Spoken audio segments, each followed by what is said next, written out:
Recording शुरू कर शुरू कर दी मैंने रिकॉर्डिंग। कभी भी आवाज दे रहा है ना, तो आप लोग मेरे को बता देना। ठीक है तो हम्म, तो आज हम बेसिकली अपाचे पीवाई देखने वाले हैं सेलेनियम पे ना।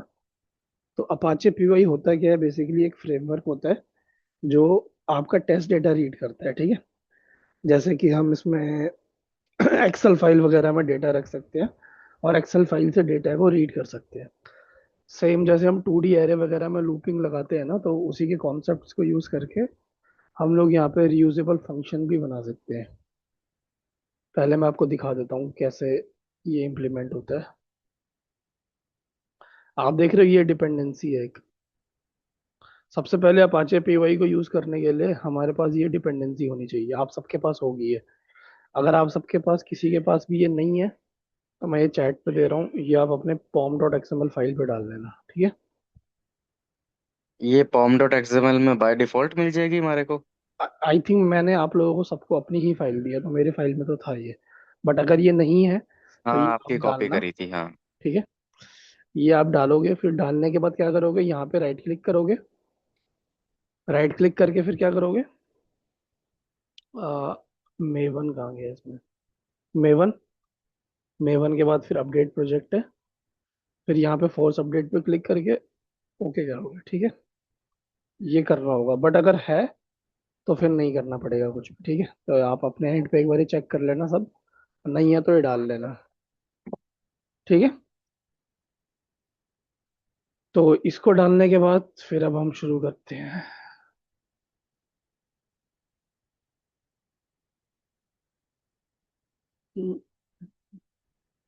सारसी जब हम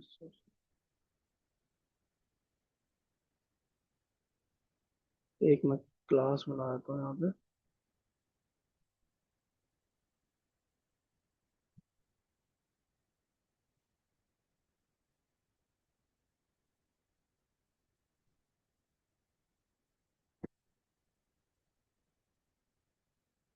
ठीक है, आप लोगों को समझ तो आ गया ना हम करने क्या वाले हैं। अपाचे पीवाई का काम क्या होता है, बेसिकली एक्सेल से डेटा को रीड करके अपने ऑटोमेशन में यूज करना, ऑटोमेशन स्क्रिप्ट्स वगैरह में यूज करना।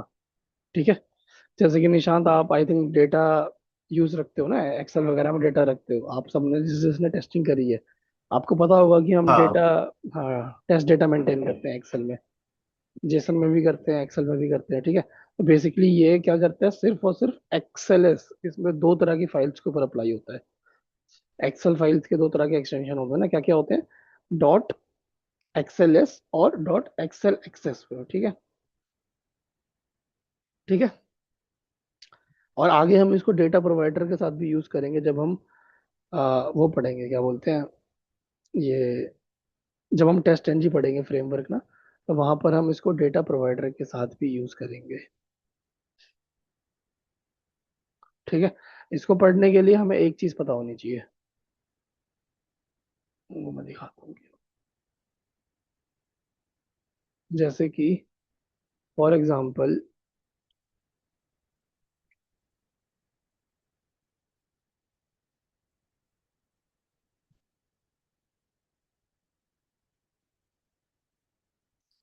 फॉर एग्जांपल यहाँ पर आप देखोगे, कोई भी चीज आप देखो, यहाँ पर एक एक्सेल फाइल है, राइट। ये क्या होता है, एक्सेल एक फाइल है, राइट। ये बात तो क्लियर है ना, एक्सेल एक फाइल है। एक्सेल फाइल के अंदर, वैसे एक्सेल फाइल के अंदर बहुत सारे आपने देखा होगा वर्कबुक्स होते हैं, राइट। ये सारे वर्कबुक्स होते हैं, ये शीट वन, ये नीचे जो आपको दिख रहा है, ये सारे शीट्स। और यहाँ पर हम और भी ऐड कर सकते हैं, देखो यहाँ पर हमने शीट टू भी लगा दी, तो हम ये क्या कर सकते हैं, वर्कबुक्स को ऐड कर सकते हैं, right. These are the sheets, इनको क्या बोलते हैं, शीट्स बोलते हैं। ठीक है, और ये पूरे एक्सेल को क्या बोलते हैं, वर्कबुक बोलते हैं। ये बात क्लियर है आप लोगों को जो मैं बोल रहा हूँ। क्लियर है। कहीं भी डाउट हो तो आप लोग पूछ लेना। ठीक है, सिंटेक्स क्या होता है, मतलब अभी तक हम प्रोसेस क्या फॉलो कर रहे हैं, प्रोसेस हम ये फॉलो कर रहे हैं, हमारी फाइल है, फाइल क्या है, एक्सेल फाइल है, उसको उसके अंदर क्या है, उसके अंदर जितने भी पेजेस होते हैं हम क्या बोलते हैं, ये पूरी एक्सेल, कंप्लीट एक्सेल को क्या बोलते हैं, वर्कबुक। वर्कबुक के अंदर क्या होती है, शीट। शीट के अंदर क्या होता है, ये शीट है, ये पर्टिकुलर एक शीट है, ये दूसरी शीट है, ये तीसरी शीट है। ठीक है। शीट के अंदर क्या होते हैं, शीट के अंदर होते हैं रोज, दीज आर द रोज, रो 1, रो 2, रो 3, रो 4, रो 5। ठीक है। शीट के अंदर होते हैं हमारे पास क्या, रोज। और रोज के अंदर क्या होता है हमारे पास, सेल्स। रोज के अंदर क्या होता है हमारे पास, सेल्स। जैसे कि सेल्स क्या होते हैं, सेल्स आपको दिख रहा है, सेल्स क्या होता है एक्सेल में, ये सेल होता है एक, ये सेल होता है दो, ये सेल होता है तीन। ठीक है। ये, ठीक है। इंडेक्सिंग इनकी भी वैसी फॉलो होती है जैसे हम एरे की फॉलो करते हैं। ठीक है। यू मीन जीरो जीरो से से, स्टार्ट होती है? एग्जैक्टली जीरो से स्टार्ट होती है। अगर मैं आप लोगों से पूछता हूँ ये कौन सी रो है, तो दिस इज द जीरोथ रो, और ये कौन सा सेल है, जीरोथ सेल है। ठीक है। जीरोथ रो का जीरोथ सेल है। ठीक है।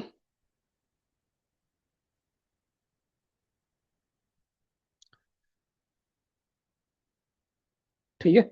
इसमें कोई डाउट अभी तक आपको, क्लियर है। क्लियर है, ग्रेट। ठीक है। तो ये आपको याद रखने की जरूरत है, सिर्फ अगर आपको ये याद है तो अपाचे पी वाई आपका हो गया, इतना सिंपल है। ठीक है। ये स्ट्रक्चर याद रखने की जरूरत है बस। ठीक है। ये तो बहुत ही सिंपल है, ये चीज सबको समझ आ गई ना। बट अगर मैं आपसे पूछता हूँ कि मेरे को ये वाली वैल्यू चाहिए, फॉर एग्जांपल ये इस फोर्थ रो के अंदर, थर्ड रो के अंदर कौन सा सेल है, ये जीरोथ सेल है, थर्ड रो के अंदर जीरोथ सेल की वैल्यू चाहिए, तो मेरे को इसका इंडेक्स बताना पड़ेगा, राइट। मतलब देखो, अगर मेरे को जब तक रो नहीं पता तो तब तक मेरे को सेल नहीं पता लगेगा। मतलब हम इसको स्किप नहीं कर सकते, हम इस वाले प्रोसेस को स्किप नहीं कर सकते। अगर मेरे को कोई पर्टिकुलर रो फाइंड करनी है तो मेरे को शीट का ऑब्जेक्ट चाहिए। अगर मेरे पास शीट है तो मेरे को वर्कबुक का ऑब्जेक्ट चाहिए। ठीक है। Got it. हम ये प्रोसेस फॉलो करेंगे। अगर मैं आपसे बोलता हूँ कि मेरे को इस वाले सेल के अंदर की वैल्यू निकाल के दो, तो आप क्या बोलोगे, उस वाले सेल को निकालने से पहले उसकी रो को लोकेट करो, उसकी शीट को लोकेट करो, उसके वर्कबुक को लोकेट करो, फाइल को ओपन करो।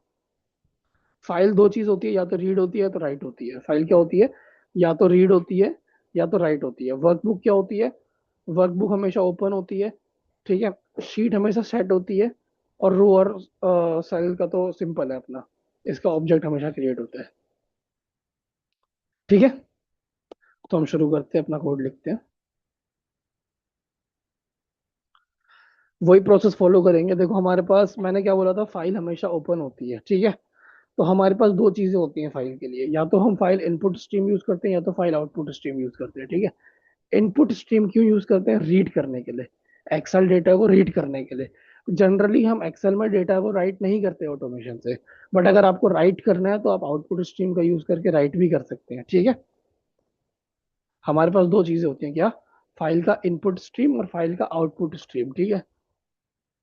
अच्छा, हम, मैं आपको राइट करना सिखा दूंगा डेटा, बट हम राइट क्यों नहीं करते डेटा एक्सेल में। आप लोग अगर टेस्टिंग करते हैं तो आप लोग test data as a test data use रखते हैं, राइट। हम, आप खुद मैनुअल एंट्रीज डालते हैं एक्सेल में, फिर वहां से उसको रीड करते हैं अपने टेस्ट केसेस में। मैक्सिमम यही प्रोसेस फॉलो होता है। ठीक है। अगर आप अपने ऑटोमेशन स्क्रिप्ट से डेटा को राइट करेंगे तो क्या वो, तो ऐसा भी हो सकता है फिर, मतलब कोई मतलब नहीं बनता, राइट। अगर आप कोई डेटा राइट क्योंकि कर रहे हैं फाइल अपने, तो पहले से भरी हुई आएगी एग्जैक्टली, ना, अब हम एग्जैक्टली, अगर हाँ, उसको भरी हुई को दोबारा भरेंगे तो टेस्टिंग का कोई मीनिंग नहीं है। एग्जैक्टली, इसलिए हम डेटा को जनरली राइट नहीं करते हैं। ठीक है। बट हाँ, आपको डेटा को राइट करना आना चाहिए। ठीक है। तो नहीं, बट यहाँ पर जैसे फाइल तो पहले से फिल्ड आएगी, बट वहां पर हम टेस्ट रिजल्ट्स को फिल आउट करेंगे ना अपने एंड पर। नहीं, नहीं, नहीं, आप टेस्ट डेटा के अंदर कह रहे हो क्या निशांत, टेस्ट डेटा के अंदर फिल आउट करोगे, हाँ। तो हाँ। टेस्ट डेटा पे तो आप मैनुअली फिल आउट करते हो ना। हाँ, मैनुअली फिल आउट हाँ, करते हैं। तो ताकि हमारा, हमें, हम टेस्ट डेटा कमांड दे यूज के क्यों नहीं करते हैं, डालते। हाँ, हम कोड से नहीं डालते ना, इसीलिए टेस्ट हाँ, डेटा कोड से नहीं जनरली, डालते, हाँ, मैनुअल डालते हैं। टेस्ट डेटा जनरली मैनुअली ही बनाया जाता है, उसको रीड ऑटोमेटिकली किया जाता है। ठीक है। तो इंटरव्यू में रीड को भी पूछ सकते हैं या उनको भी हाँ, एक्नॉलेज होगा कि हमें राइट पे ध्यान देना है?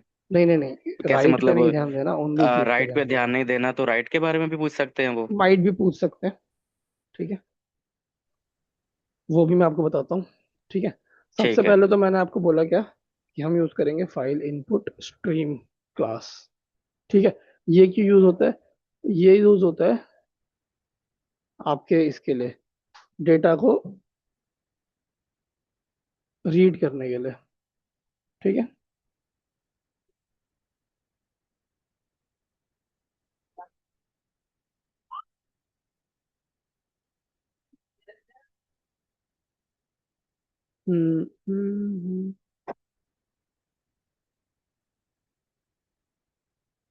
सिंपल आप करोगे, इसका ऑब्जेक्ट क्रिएट करोगे, इसका मतलब होता है डेटा को रीड करना फाइल इनपुट स्ट्रीम का, ठीक है।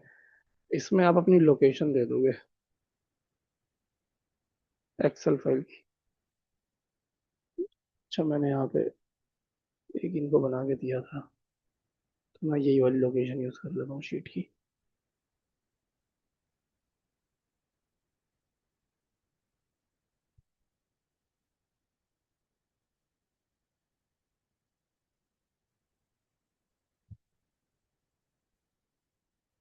ठीक है, मैंने लिख दिया फाइल इनपुट स्ट्रीम, और मैंने अपने फाइल का पाथ दे दिया।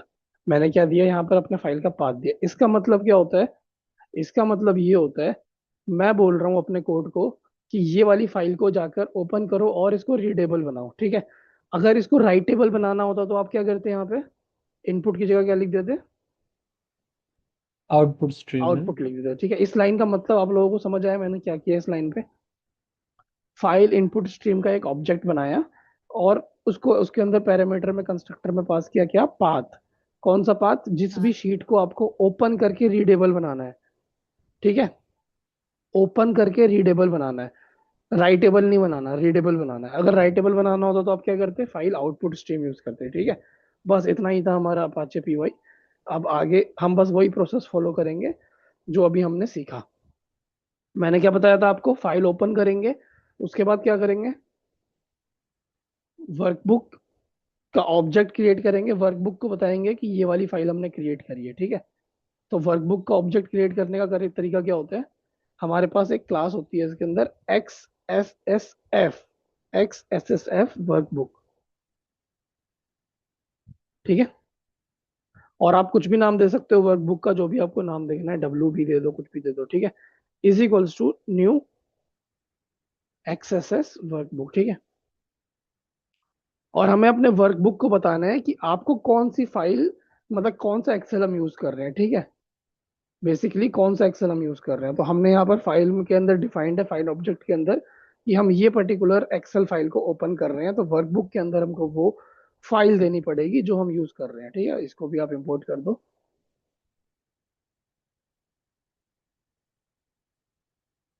ठीक है। तो ये हमारा वर्कबुक का एक ऑब्जेक्ट क्रिएट हो गया, ठीक है। वर्कबुक के अंदर क्या होता है, शीट होती है, राइट। मैंने आप लोगों को क्या बताया था, सबसे पहले हमारा एक्सेल जो होता है, कंप्लीट एक्सेल को क्या बोलते हैं, वर्कबुक बोलते हैं।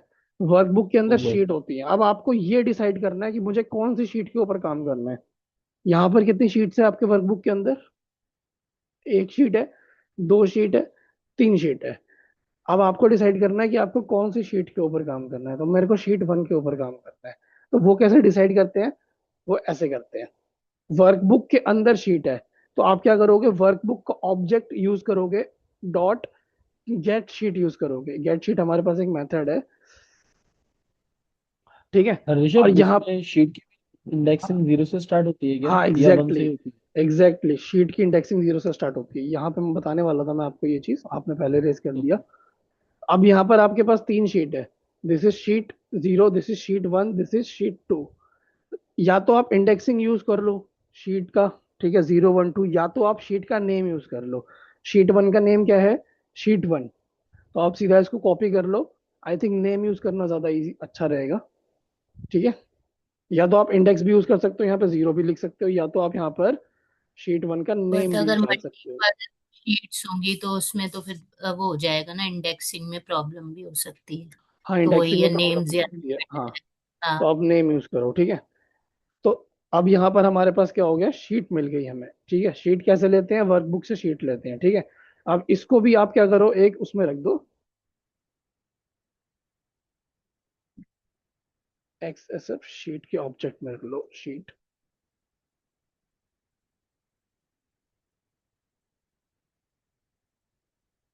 स्पेलिंग गलत लिख दी, XSF।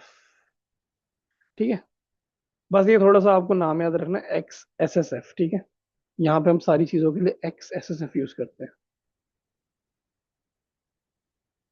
ठीक है, तो अब हमारे पास क्या हो गया, वर्कबुक हमने खोल ली, वर्कबुक के अंदर से हमने शीट को पकड़ लिया, शीट के अंदर से अब किसको पकड़ना है,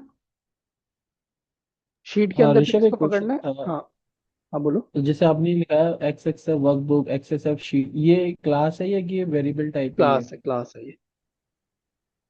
अच्छा, यानी क्लास बनेंगे, है ना? हाँ ओके। ठीक है, हमने क्या करा, अपाचे पीवाई की क्लासेस है ये, हमने क्या किया अभी, वर्कबुक के अंदर से हमने शीट को पकड़ा, अब शीट के अंदर से हम किसको पकड़ेंगे। फॉर एग्जाम्पल मैं आपसे पूछता हूँ, मैं कहता हूँ कि लोकेश, हरजोत, निशांत, विजय, नीति, आप ये वाला जो सेल है ना, इस सेल के अंदर जो भी डेटा है वो मुझे प्रिंट करवा के दो अपने टेस्ट ऑटोमेशन स्क्रिप्ट में। तो आप कैसे करा के दोगे, आप कहोगे कि मैं पहले शीट ओपन करेंगे, वर्कबुक, वर्कबुक के अंदर से शीट को पकड़ेंगे, शीट के अंदर से अब क्या पकड़ना पड़ेगा मेरे को, क्या मैं शीट के अंदर से डायरेक्ट सेल को पकड़ सकता हूँ।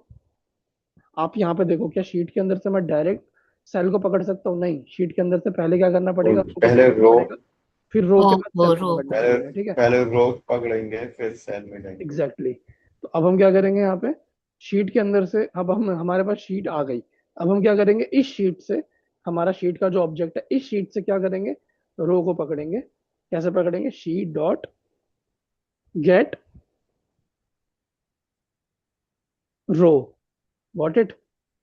अब रो कौन सा चाहिए हमें, फॉर एग्जांपल मेरे को सेकंड रो, फर्स्ट रो चाहिए, फर्स्ट रो का मतलब सेकंड रो। अब रो के अंदर से क्या पकड़ोगे, गेट सेल, रो के अंदर से क्या पकड़ोगे, सेल को। फर्स्ट रो के अंदर कौन सा सेल चाहिए था मेरे को, फर्स्ट रो के जी अंदर मुझे चाहिए था फॉर एग्जांपल जीरो सेल। जैसे अगर मैं इस वाले को पकड़ना चाहता हूँ, तो ये क्या है, फर्स्ट रो के अंदर जीरो सेल है। ठीक है, तो मैंने यहाँ क्या कर दिया, फर्स्ट रो के अंदर जीरो सेल कर दिया। ठीक है, उसके बाद एक चीज आपको ध्यान रखना है कि जब भी आप, रो और सेल दोनों की इंडेक्सिंग होगी हाँ दोनों ऋषभ। की इंडेक्सिंग होती है, यहाँ पर 2D एरे ठीक है। फॉलो होता है। ठीक है, जो हमने 2D एरे पढ़ा हम्म था ना जावा में, यहाँ पे वो फॉलो होता है, रो और सेल। ठीक है, उसके बाद क्या होता है, जब आपने इसको पकड़ लिया, तो एक्सेल के अंदर जो डेटा होता है, एक्सेल के अंदर जो डेटा होता है उसका कोई वेरिएबल डिफाइन नहीं है। वो डेटा वन भी हो सकता है, इंटीजर भी हो सकता है, वो डेटा कुछ क्या पता कोई बूलियन रखे, कुछ भी हो सकता है, बट हम जो डेटा यूज करते हैं मैक्सिमम वो एज अ स्ट्रिंग यूज करते हैं। तो हमको क्या करना है, यहाँ से हमारे पास डेटा तो आ गया, यहाँ से हमारे पास डेटा आ गया, बट इस डेटा को हमें क्या करना है, स्ट्रिंग में कन्वर्ट करना है। तो स्ट्रिंग में कैसे कन्वर्ट करते हैं, टू स्ट्रिंग मेथड से। कैसे कन्वर्ट करते हैं, टू स्ट्रिंग मेथड से। ठीक है, तो मैंने क्या किया, एक्सेल के अंदर वो जो पर्टिकुलर डेटा था उसका मैंने टू स्ट्रिंग कर दिया। ठीक है, या तो आप इसमें तो ऋषभ कर सकते अगर हो। एक हाँ क्वेश्चन था, जैसे सपोज में कोई बुलियन वैल्यू है या कोई भी डबल वैल्यू है, वो भी स्ट्रिंग स्ट्रिंग में कैप्चर हो जाएगी फिर हमारे पास? हाँ, वो भी स्ट्रिंग में कैप्चर हो जाएगी। ठीक है, Okay. यहाँ पर आप ये कर सकते हो, टू स्ट्रिंग की जगह एक इनका भी मेथड होता है अपाचे पीओए का, वो आप यूज कर सकते हो, गेट स्ट्रिंग सेल वैल्यू का। ये क्या करता है, सेल की वैल्यू को, मतलब बेसिकली ये सेल का एक आपको ऑब्जेक्ट दे देगा। ठीक है, सेल का आपको ऑब्जेक्ट भी दे देगा, अगर आप ऐसे करोगे ना, सेल का ऑब्जेक्ट करके फिर उसको भी आप स्ट्रिंग में कन्वर्ट कर सकते हो। बेसिकली अब ये सेल के अंदर जितने भी चीजें हैं उन सबको स्ट्रिंग में देगा आपको। तो अब आप इसको क्या कर सकते हो, एक स्ट्रिंग वेरिएबल के अंदर स्टोर करा सकते हो। स्ट्रिंग फॉर एग्जांपल मैंने डेटा ले लिया, तो आप इसको स्ट्रिंग के अंदर स्टोर करा के प्रिंट करवा लो इसको कि क्या डेटा था। बहुत ही सिंपल अपाचे व्यू है ये, बस आप। ऋषभ, मेरा यहाँ पे क्वेश्चन है हाँ कि लेट सपोज किसी एक सेल में हमने पिक लिस्ट वैल्यू लगा रखी है, हाँ, तो उसमें जो वैल्यू सेलेक्टेड होगी वो वैल्यू एज अ स्ट्रिंग आ जाएगी या फिर पूरी पिक लिस्ट वैल्यू सेलेक्ट करेगा वो? क्या बोला आपने क्वेश्चन, क्या टेस्ट में क्या एक है। सेल, हाँ हाँ, जिस सेल की हम वैल्यू पिक कर रहे हैं, लेट सपोज उसमें पिक लिस्ट वैल्यू लगा रखी है। पिक लिस्ट, हाँ, पिक लिस्ट वैल्यू सेल उसमें लगा देते हैं ना, पिक एक्सेल में लिस्ट, भी पिक लिस्ट वैल्यू बनती पिक है। लिस्ट वैल्यू कैसी है, जैसे कि पिक लिस्ट वैल्यू क्या होता है, मुझे एक्चुअली पता नहीं pick list. Let let suppose आपका कॉलम है सेवेरिटी, तो उसमें क्रिटिकल, हाई, मीडियम, लो, ये पिकलिश वैल्यू लगा रखे। हाँ हाँ हाँ तो लेट सपोज आपने पर्टिकुलर कॉलम नंबर सी, मतलब सेल नंबर में इसके आपने हाँ पिकलिश वैल्यू से हाई सेलेक्ट कर रखा है। हाँ हाँ। तो जब हम स्ट्रिंग में कन्वर्ट करेंगे तो वो एज अ स्ट्रिंग वहाँ पे हाई वैल्यू पिक कर लेगा ऑटोमेटिकली, या फिर पिकलिस्ट वैल्यू की जो 5 वैल्यूज होंगी उनमें नहीं नहीं वो नहीं नहीं कैसे नहीं, सारी वैल्यू आप कह रहे हो कि फॉर एग्जांपल यहाँ होगा। पर एक कोई रो है या तो एक कोई कॉलम है सेवेरिटी का, और यहाँ पर बहुत सारा टेस्ट डेटा है, सब टेस्ट केसेस के आगे सेवेरिटी लिख रखी है हाई लो, ऐसा कह रहे हो? हाँ, तो आप कह रहे हो कि अगर मैं उस सेल का बट टेस्ट निकालूंगा तो सेल में जो होता है ना पिकलिस्ट, हाँ, हाँ, कि उसमें क्या होता है ना कि पिकलिस्ट बना देते हैं, अच्छा सेलेक्ट करते हैं उसमें से वैल्यू। समझ गया मैं, आप ये करते हो फिल्टर्स लगा देते हो उसमें, राइट? ऐसे ये करते हो आप, और यहाँ से आप वैल्यू सेलेक्ट करते हो, ऐसा कह रहे हो? ये कह रहे हो? हाँ, डेटा वैली हाँ डेटा व्यू, डेटा वैलिडेशन में जाके हाँ। पिकलिस्ट तो वैल्यू बना इससे कोई देते हैं। फर्क नहीं पड़ता हमारे इसको, अपाचे पीवाई को, ये सब वो कंसीडर नहीं करता।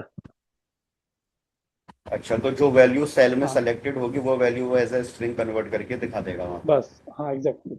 जो भी आपको टेस्ट डेटा चाहिए ठीक होगा, है। हम क्या करेंगे अभी, तो हाँ। जस्ट मैंने आपको सिखाया है ये कि अपाचे पीओए का यूज हम्म, कैसे करेंगे, अभी आपको कॉन्सेप्ट लगाना है इसके ऊपर। इसके ऊपर बहुत सारी चीजें बनती है, फॉर एग्जांपल यहाँ पर आपका टेस्ट केस है, तो आपको क्या करना पड़ेगा, अभी एक फंक्शन बनाना पड़ेगा, जो फंक्शन क्या करेगा, टेस्ट, जो आपका डेटा है ना, टेस्ट केस है आपका, उस टेस्ट केस की रो पर जाके आपको रो रिटर्न करेगा कि this is the first row जहां पर हमारा टेस्ट केस है, और उसी रो के अंदर का जो डेटा है वही उठाएंगे हम। ठीक है? तो ये तो अभी तो जस्ट हमने सीखा है इसको यूज कैसे करते हैं, अभी तो हम इसमें बहुत चीजें करने ठीक वाले हैं। है। ठीक है? ठीक है। और बाकी आप लोग जब अपाचे पीओआई की प्रैक्टिस करोगे या फिर अपने सिस्टम पे इम्प्लीमेंट करोगे इसको, तो अगर आपका ये नहीं चलता, जो कोड हमने बनाया वो नहीं चलता, तो आप लोग क्या करोगे, टास्क मैनेजर पे जाओगे, और टास्क मैनेजर पे जाके यहाँ पर देखोगे एक्सेल के इंस्टेंसेस, अगर यहाँ पर कोई एक्सेल का इंस्टेंस खुल रखा है ना, जैसे देखो मेरा खुल रखा है, तो आप इसको यहाँ पे एंड करोगे सारे इंस्टेंसेस को। ठीक है? फिर दोबारा अपना कोड चलाओगे। विच मीन्स अगर कोई फाइल ओपन है डेस्कटॉप पे तो वो वर्क नहीं करती फिर? नहीं, कभी कभार इश्यू हो सकता है। इस चीज के लिए हम क्या कर सकते हैं, अपने यहाँ पर एक कोड लिख सकते हैं, जैसे कि मैंने वर्कबुक यहाँ पर ओपन करी थी ना, तो इस वर्कबुक को हम क्लोज कर दो, वर्कबुक डॉट क्लोज। ठीक है? वर्कबुक को भी क्लोज कर दो और फाइल को भी क्लोज कर दो। ठीक है? File dot close. क्लोज हमारी सिर्फ वर्कबुक और फाइल होती है। ठीक है? शीट और रो, ये सारी चीजें हमारी क्लोज नहीं होती। ठीक है? आई थिंक बहुत ही सिंपल कोड है ये, अपाचे पीवाई का कुछ भी नहीं है इसमें। सिर्फ आपको तीन चार बातें ध्यान रखनी है जो मैंने आपको बताया। क्या? सबसे पहले हमें फाइल ओपन करना है और उसको क्या करना है, रीडेबल बनाना है। फाइल को ओपन और रीडेबल कैसे बनाते हैं, फाइल इनपुट स्ट्रीम से। अगर फाइल को ओपन करके राइटेबल बनाना होता तो क्या करते, फाइल आउटपुट स्ट्रीम यूज करते, बट हमने क्या यूज करा, फाइल इनपुट स्ट्रीम यूज किया। उसके बाद क्या बोला मैंने, एक बार जब आपने फाइल को ओपन करके रीडेबल बनानी है तो आप वर्कबुक ओपन करोगे। लाइक वर्कबुक के अंदर क्या होती है, वर्कबुक कैसे ओपन करते हैं, सिंपल, बस वर्कबुक का एक ऑब्जेक्ट बना दो और उसके अंदर अपना फाइल पास कर दो, जो भी आपने फाइल का ऑब्जेक्ट क्रिएट किया। अब हमने क्या किया, वर्कबुक से हमें क्या लेना है, शीट लेना है, तो मैंने यहाँ से वर्कबुक से शीट ले ली। और शीट से क्या लेना है, शीट से लेना है रो, और रो से क्या लेना है, रो से लेना है सेल। बस। ठीक है? आई थिंक बहुत ही सिंपल है, कोई डाउट इसमें? इनको भी मैंने यही कराया था ना, शीट ली, शीट से लिया रो, जो रो से लिया सेल। ठीक है? ठीक है, कोई डाउट आपको इसमें क्या, किसी को भी? तो जो आपने कोड बताया, बट इसके हिसाब से हमें पर्टिकुलर रो और इंडेक्सिंग पता होना चाहिए सेल का, तभी हम डेटा रीड हाँ, कर पाएंगे, है ना? अभी के लिए तो पता होना चाहिए। बाकी अगर आपको रैंडम डेट मतलब अभी हम जो आगे करेंगे उसके बाद तो आपको नहीं पता होना चाहिए, जैसे कि अगर आपको कोई डेटा फाइंड करना है, अभी तो आपको पता होना चाहिए। ये यहाँ पे वर्कबुक पे भी क्लोज किया, फाइल पे भी क्लोज किया, तो वर्कबुक तो अगर उस पे क्लोज कर देंगे, फाइल का क्लोज लिखना जरूरी है? हाँ, जरूरी है। वर्कबुक्स के ओके अंदर क्या होती है, शीट्स होती हैं सारी आपकी। पहले वर्कबुक को बंद करोगे, उसके बाद फाइल को ही बंद करोगे। यही दो चीजें बंद होती है, वर्कबुक और फाइल, ये दो चीजें बंद होती है। क्योंकि बाकी चीजों को हम ओपन नहीं कर ठीक रहे, है। आप ध्यान से देखो, बाकी चीजों को हम गेट कर रहे हैं। हम ओपन किसको कर रहे हैं, ऋषभ, सिर्फ वर्कबुक को और फाइल को। एक क्वेश्चन और था, जैसे आपने बताया था जब हमें किसी भी वेरिएबल का डेटा टाइप नहीं पता होता तो हम वहाँ पे ऑब्जेक्ट यूज कर लेते हैं। अब सपोज हाँ हमें एक्सेल में भी नहीं पता डेटा टाइप, तो आपने जहाँ स्ट्रिंग लिखा है वहाँ हम ऑब्जेक्ट आप, यूज नहीं कर हाँ नहीं सकते? नहीं, इसमें आप स्ट्रिंग ही यूज करो बेसिकली। ऑब्जेक्ट यहाँ, कोई रीजन है इसके पीछे? हाँ, क्योंकि ऑब्जेक्ट टाइप अगर आप यूज करोगे ना, तो आई थिंक इसमें चलता नहीं है, जहाँ तक कि मुझे आइडिया है। क्योंकि इसमें बहुत तरह के डेटा होता है, और एक्सेल का ना कुछ फिक्स होता है डेटा टाइप। मतलब एक्सेल एक अलग एप्लीकेशन है। एक्सेल का जो सेल का डेटा होता है ना, उसका डेटा टाइप कुछ फिक्स होता है, ऑब्जेक्ट भी नहीं होता। जैसे कि ऑब्जेक्ट टाइप कहाँ यूज करोगे, जहाँ पर इंटीजर भी है, बूलियन भी है, हर चीज है। बट एक्सेल का जो डेटा टाइप होता है ना, सेल का, वो कुछ फिक्स होता है। अगर आप नेट पे देखोगे ना, कुछ अलग टाइप होता है वो, इसलिए वहां पर ऑब्जेक्ट काम नहीं करता। ओके, विच मीन्स ये परमानेंट हमें स्ट्रिंग ही यूज करना है ऑलवेज, है ना? अब हाँ, ये यूज करो आप, ओके। 99% यही यूज होता है। अगर आपको ऐसा लगता है कि इसको, स्ट्रिंग को क्या बोलते हैं, बूलियन वगैरह में कन्वर्ट करना है, तो आप कन्वर्ट कर सकते हो। ठीक है, यहाँ से डेटा निकाल के नीचे कन्वर्ट कर सकते हो। ठीक है, ओके। ये तो हमारा हो गया, डेटा हमने निकाल लिया। अब आप, अच्छा, ऋषभ एक क्वेश्चन है मेरा हाँ, कि अभी जैसे हम यहाँ पर एक्सेल की बात कर रहे हैं तो सेम फॉर्मूला से हम गूगल शीट पर भी वर्क कर सकते हैं क्या? नहीं, ओनली, मैंने क्या बोला था, ओनली एक्सेल और dot XLS for only Excel. Excel. जिस फाइल का अगर आपके पास गूगल शीट है, तो उसको आप क्या कर सकते हो, कन्वर्ट, या तो आप एक्सेल बनाओ, वहां से कॉपी करके वहां डाल लो डेटा। ठीक है, या तो आप उस क्योंकि शीट को अभी आप हाँ, क्योंकि अभी तो यूजली एक्सेल वगैरह यूज नहीं होती है ना, गूगल शीट पर ही काम होता है सारा, सो दैट फाइल सबके साथ शेयर करी जा सके। तो आप उसका फॉर्मेट देखो गूगल शीट का, मतलब उसका एक्सटेंशन देखो क्या है। अगर उसका एक्सटेंशन डॉट एक्सएलएस है या तो डॉट एक्सएल एक्सएक्स है, तो फिर चलेगा ये। ठीक है, लाइक गूगल शीट तो ड्राइव पर होती है ना, तो उसको एक्सेल एक्सेस तो नहीं होगा। नहीं फिर तो, नहीं फिर तो नहीं चल पाएगा वो। क्योंकि मतलब फिर तो ये तो बहुत ओल्ड तरीका हो गया ना, अब तो एक्सेल नॉर्मली यूज ही नहीं होता है, एक्सेल पे काम नहीं होता, गूगल शीट पर ही काम होता है, क्योंकि वो ऑटोमेटिकली सिंक भी हो जाता है और गूगल शीट हम्म। शेयर भी हो जाती है सबके साथ। एक्सेल कहाँ यूज करते हैं, अब तो गूगल शीट यूज हो रही है। हाँ, तो इसके लिए हमारे पास एक तरीका है। हम बेसिकली देखो, ये टेस्ट डेटा के काम आता है।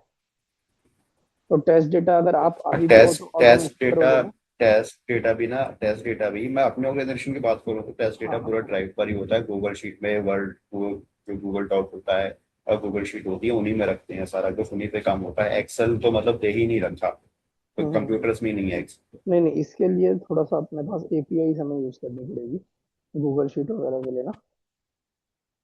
कि और जब जनरली, आपके ऑफिशियल कंप्यूटर में ही अगर एक्सेल नहीं होगा तो आप गूगल शीट को डाउनलोड भी नहीं कर सकते ना एक्सेल पे, ये फॉर्मूला यूज करने के लिए। तभी एग्जैक्टली एग्जैक्टली। क्योंकि ये तो बिल्कुल ओल्ड तरीका हो गया, अब तो गूगल शीट यूज ही नहीं हो रही है नॉर्मली। मेरे और भी फ्रेंड्स जो अदर ऑर्गेनाइजेशन में काम करते हैं तो हम्म। सभी गूगल शीट पर ही यूज कर रहे हैं काम, गूगल शीट पर ही काम हो रहा है, एक्सेल तो कहीं है ही नहीं।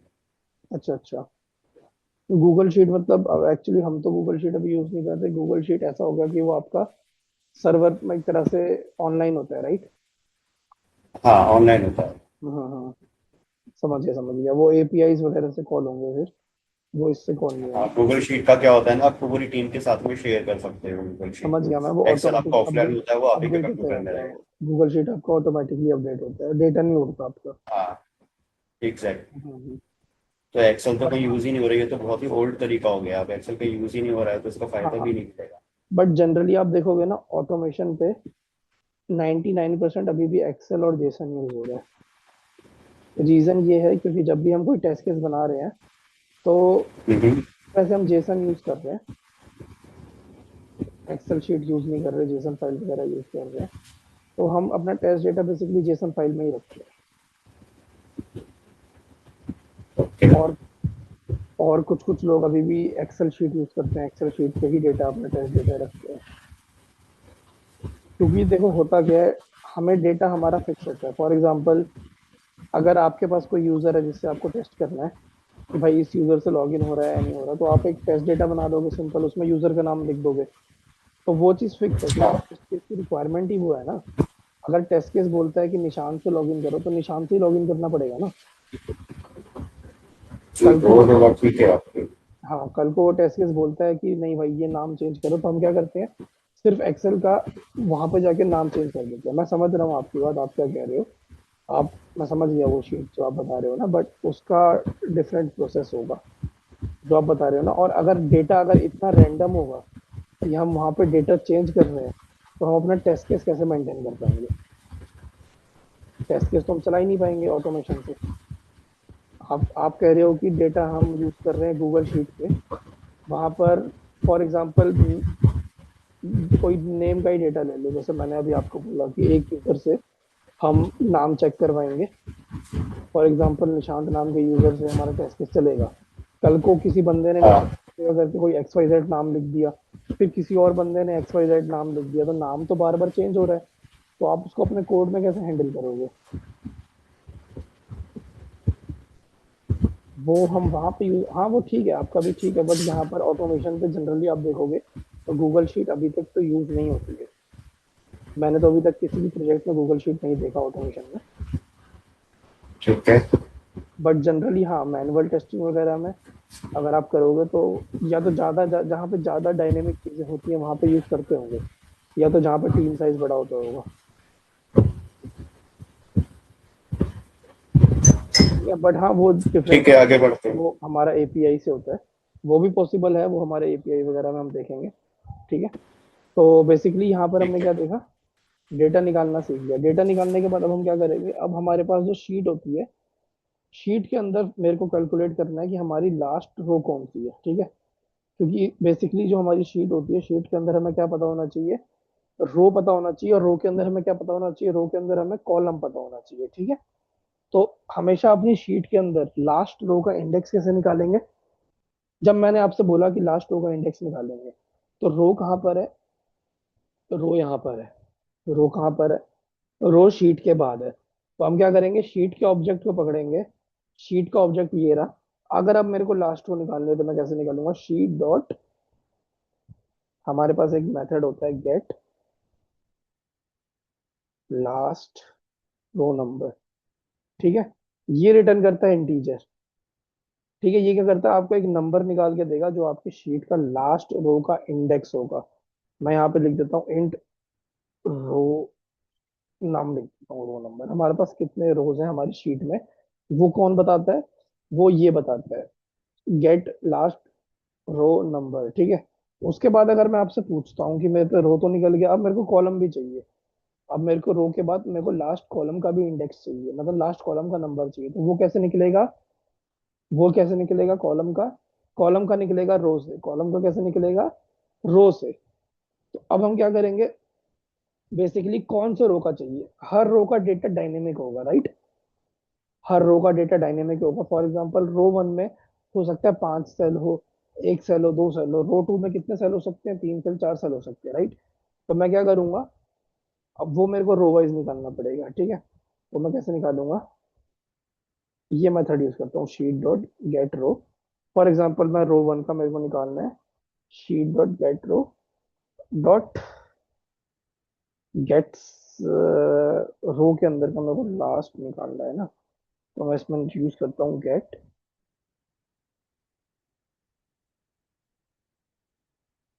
Last cell number. ठीक है। ये क्या करता है, ये क्या करेगा, ये क्या रिटर्न करेगा आपको, ये रिटर्न करेगा लास्ट सेल नंबर। ठीक है। ये आपको रिटर्न करेगा लास्ट सेल नंबर। कौन सा अच्छा, ये मीटिंग एंड हो जाएगी तो मैं आप लोगों को न्यू लिंक दूंगा, तो आप उसमें ज्वाइन कर लेना। ठीक है। ये एंड होने वाली है मीटिंग।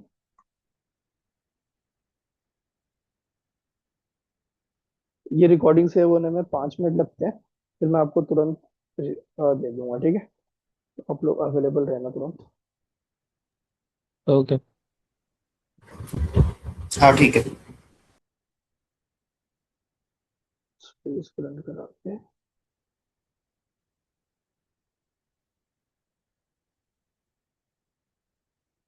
ठीक है, मैं एक बार एक कोड चला के आप लोगों को दिखा देता हूँ कि ये लास्ट रो और लास्ट सेल इसने पकड़ा कि नहीं पकड़ा। ठीक है, इसमें देखो लास्ट रो कितनी है 21 और लास्ट सेल कितना